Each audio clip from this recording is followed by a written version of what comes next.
the Second World War, there was an uprising by the Kikuyu people who wanted their land back. The Kikuyu were herded into concentration camps and fortified villages, almost the entire population of over 1 million people. People were systematically tortured to death. They invented a new kind of pliers whose purpose was first to crush men's testicles and then to cut them off. They raped women with bayonets. They raped men. Similarly, a favoured technique was to ram sand up the rectum with a stick.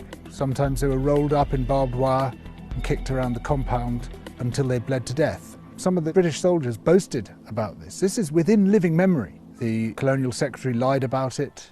The papers documenting it were burnt. The impact of the rich and powerful nations has been so phenomenally murderous and destructive that it has been completely airbrushed from our national consciousness. In order to justify the land-grabbing colonial projects, you had to create an ideology. We, the Europeans or the Americans, have come to rescue the rest of the world from its depravity and backwardness.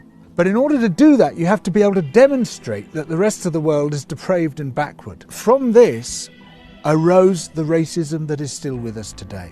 It was a necessary component of the colonial project. Some people might claim, well, okay, we broke a few eggs to make this omelette, as if all those human beings were eggs. But look at the omelette, isn't it fantastic? Look, we made this fantastic omelette. Forget about all that unpleasant stuff and let's just celebrate where we are.